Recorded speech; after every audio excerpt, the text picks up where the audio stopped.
Veliaht bu hafta yayınlanacak bölümüyle final yapıyor. Ancak finalde neler olacağına dair konuşmamız gereken birçok şey var. Finalde ne olacağına dair kamera arkasından gelen fotoğraflara göre birçok tahminimiz var. Öncelikle Yahya'nın parmaklarında biliyorsunuz ki Deniz yazıyordu. Zaten Yahya ile Derya'nın hayalleri bir kız çocuğuydu. Kamera arkasından gelen görüntülerde de 3 tane çocuk görüyoruz. Yani bu çocuklardan bir tanesi muhtemelen Yahya ile Derya'nın çocuğu olacak. Peki diğer çocuklar kim? Biliyorsunuz ki önceki bölümde Gülendam, Zafer'in çocuğuyla birlikte Zahide'den para alarak kaçmıştı. Fakat Reyhan ne olursa olsun kendisine haber vermesini istemişti. Bu yüzden bu çocuklardan bir tanesinin Zafer'in çocuğu olduğunu düşünüyorum. Tabii geriye kalan diğer çocuk da muhtemelen Reyhan'la Timur'un çocuğu olacak. Bu fotoğrafa baktığımız zaman finalde bir zaman atlaması yaşanacağı da kesinleşmiş oldu. Peki çocukların adı ne olacak? Açıkçası Yahya ile Derya'nın çocukları zaten belli. Zafer'in çocuğunun adı da bence yine Zafer olacak. Timur, Zülfikar'ın adını yaşatmak için bence kendi çocuğunun adına Zülfikar'ın adını verecek. Aslında bu 3 çocuk aynı zamanda Yahya, Derya ve Zafer'in çocukluklarını da anımsatıyor. Yani geçmişe dair paralel bir sahnede izleyeceğiz. Tıpkı Muharrem'le Zülfikar'ın dostluğu gibi Timur'la Yahya'nın dostluğunu da final sahnesinde hissedeceğiz. Peki Veliaht'ın yeni bölümünde neler olacak? Timur ne yapacak?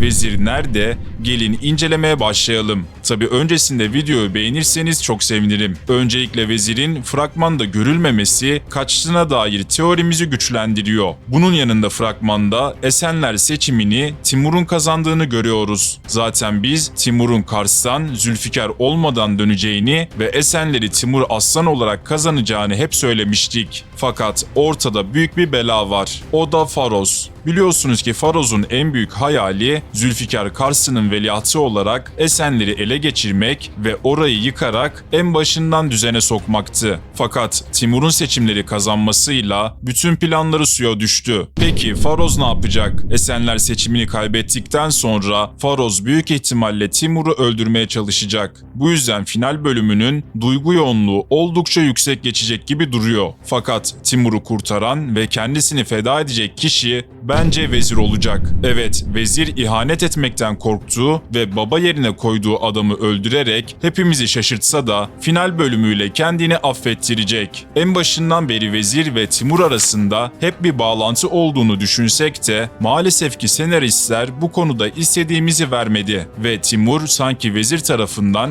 öylesine seçilmiş biri olarak kaldı. Fakat ikisinin de Adanalı olması ve vezirin Arnavut'la eski tanışıklığı aslında daha güzel bir senaryo zemini sunuyordu. Yine de vezirin Faroz meselesini çözecek kilit kişi olacağını düşünüyorum. Böylece Esenler tekrardan huzura kavuşmuş olacak. Peki Kudret ne yapacak? Aslında Kudret'le vezirin de imkansız aşkı izleyicileri etkilese de ben final bölümünde göreceğimiz kıvırcık saçlı çocuğun vezirin çocuğu olabileceğini düşünüyorum. Çünkü vezir Kars'a Kudret'le birlikte olmuştu. Bu yüzden bu konuda bir ters köşede yaşayabiliriz. Peki Timur ne yapacak? Timur son kez Esenler için mücadeleye girecek. Fakat bu sefer Yahya ile sırt sırta vererek Esenler halkının seçimini kazanacak. Bunun yanında ben Timur'un Esenler'in seçimini kazandıktan sonra Otogar'a yeni bir düzen getireceğini de düşünüyorum. Yani Otogar'da artık eskisi gibi kirli işlerin dönmesine izin vermeyecek. Bunun yanında Timur'la Yahya'nın dostluğundan sonra Timur'un Selim'e karşı da hoşgörülü olacağını ve Gülşah'la evlenmesine izin vereceğini düşünüyorum. Bu da final bölümünde düğün sahnesi göreceğimizi kesinleştiriyor. Sonuçta Yahya ile Derya'nın da düğünü hala olmadı. Son olarak Beyazıt ve Ziver'in de İstanbul'a döndüklerini kamera arkasından gördük. Aynı zamanda ben Zülfikar'ın da final bölümünde tekrar anılacağını ve gözükeceğini düşünüyorum. Peki sizce finalde neler olacak? Yorumlarınızı yazarsanız çok sevinirim. Sonraki videoda görüşmek üzere. Kendinize iyi bakın.